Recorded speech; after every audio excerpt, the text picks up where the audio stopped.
हलाल और हराम ये दो वर्ड आप पिछले एक महीने से सुन रहे होंगे और इसके पीछे रीजन है यूपी के चीफ मिनिस्टर योगी आदित्यनाथ जी। 18 नवंबर को योगी जी ने पूरे उत्तर प्रदेश में हलाल प्रोडक्ट पर बैन लगा दिया, जिसके बाद पूरे यूपी में फूड डिपार्टमेंट की रेड पड़ने लगी। अब जैसा कि योगी जी को एक एंटी मुस्लिम लीडर के रूप में जाना जाता है, तो फिर क्या ये हलाल बैन पॉलिसी उसी का एक पार्ट है, या फिर जैसा गवर्नमेंट कह रही है कि एट द एंड इस पॉलिसी से मुस्लिम को ही बेनिफिट होने वाला है। लेकिन जब भी हम हलाल या फिर हराम का नाम सुनते हैं तो फिर आपका माइंड उसको सीधा हलाल मीट से या फिर हराम मीट से एसोसिएट करता है। लेकिन यह टॉपिक उससे भी ज्यादा डाइवर्स है, क्योंकि आज हलाल मीट से लेकर हलाल टूरिज्म, हलाल होटल तक ये पूरा बिजनेस मॉडल एक्सपेंड कर चुका है। तो फिर आज के इस वीडियो में इस हलाल बिजनेस मॉडल को हम पूरे हलाल तरीके से समझेंगे।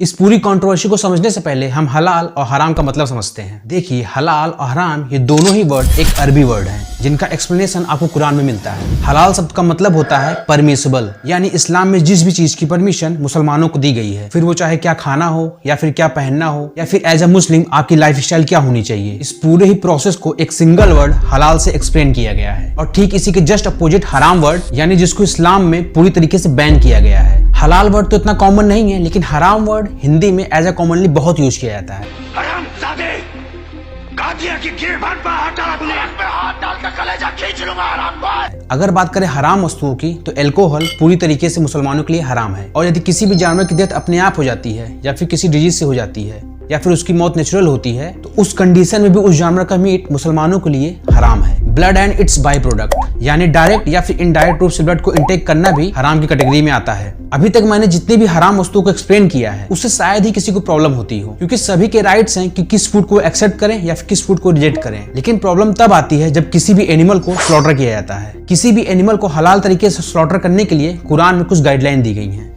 नंबर 1, जो भी व्यक्ति उस एनिमल को काटेगा वो कंपलसरी मुस्लिम ही होना चाहिए।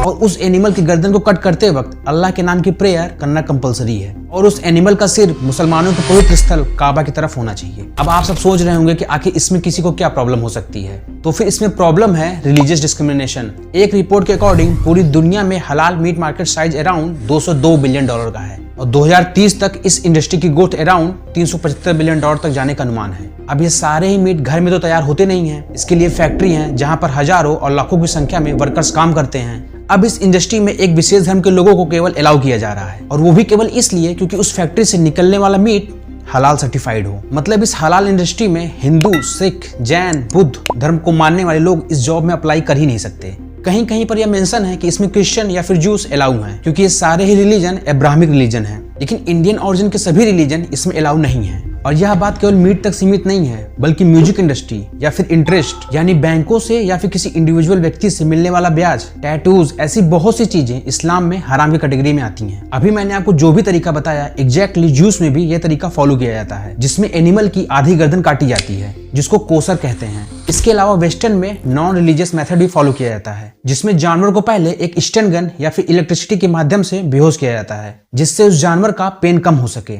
अगर आप सभी को जानवर को कटते हुए पेन फील होता है, तो आप सबके लिए है लैब ग्रोन मीट, जिसको मैंने इस वीडियो में एक्सप्लेन किया है। आप उस वीडियो को देख सकते हैं। मोस्टली एशिया में ट्रेडिशन है, अगर किसी भी व्यक्ति को मीट खाने का मन है तो फिर वो अपने नजदीकी शॉप पर जाता है, वहां से मीट लेकर आता है। और इस कंडीशन में उस व्यक्ति को यह पता रहता है कि इस मीट को हलाल तरीके से काटा गया है या फिर हराम तरीके से काटा गया है। लेकिन अगर बात करें वेस्टर्न कंट्री की, जहां पर प्रोसेस्ड फूड या फिर फ्रोजन फूड को ज्यादा कंज्यूम किया जाता है, जो मोस्टली पैकेट में आते हैं, अगर आप पैकेट वाला मीट खरीदते हैं तो उस केस में अगर कोई व्यक्ति ये जानना चाहे कि यह फूड हलाल है या फिर हराम है, तो फिर उसके लिए कुछ प्राइवेट कंपनी अपनी तरफ से यह जांच करके उस प्रोडक्ट पर हलाल सर्टिफाइड लोगो लगाती हैं। यहाँ बात केवल नॉनवेज प्रोडक्ट की नहीं, बल्कि वेज प्रोडक्ट बनाने वाली कंपनियां भी इसमें बिल्कुल भी पीछे नहीं हैं। अडानी से लेकर अंबानी की Reliance company, Tata, Parle, Dabur, Everest, Amul food dairy और इंडिया के फेमस गुरु बाबा रामदेव की कंपनी पतंजलि भी हलाल सर्टिफाइड है। ये सारी कंपनीज तो प्राइवेट कंपनी है, यहाँ तक कि गवर्नमेंट भी आपको हलाल फूड सर्व करती है। अभी कुछ ही महीने पहले रिसेंटली एक केस आया था।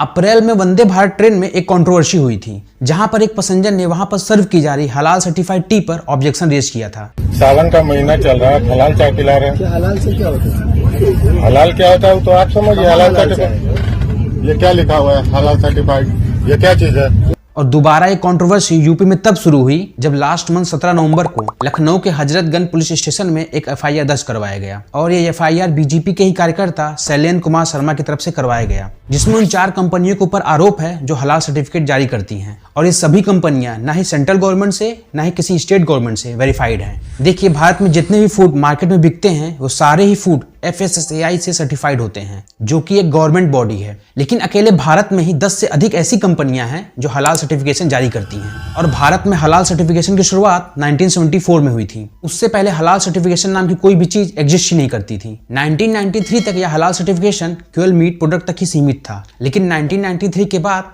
यह ऑलमोस्ट सभी प्रोडक्ट के लिए कंपलसरी कर दिया गया। नाउ जब यूपी में हलाल फूड आइटम को बैन किया गया तो गवर्नमेंट का यह साफ साफ कहना था कि इस हलाल बिजनेस मॉडल से न केवल नॉन मुस्लिम ही एक्सप्लॉइट हो रहे हैं, बल्कि इससे मुस्लिम पॉपुलेशन भी एक्सप्लॉइट हो रही है। इसको और बेहतर ढंग से समझने के लिए हम एक सीन क्रिएट करते हैं। अब मान लीजिए आप मार्केट से नमक लेने गए और मार्केट में नमक बनाने वाली 3 कंपनियां ABC हैं और इन तीनों ही कंपनियों की नमक की टोटल कॉस्ट है 10 रुपए। अभी तक तो सब कुछ सही चल रहा है, लेकिन कुछ टाइम बाद उसमें से B कंपनी अपने प्रॉफिट को बढ़ाने के लिए उस पर हलाल सर्टिफाइड लोगो लगाकर मुस्लिम कम्युनिटी में कुछ इस तरीके से प्रचार करती है जिससे कि मुस्लिम पॉपुलेशन इस पर्टिकुलर हलाल सर्टिफाइड लोगो को देखकर इस नमक को खरीदने के लिए प्रभावित हो जाए।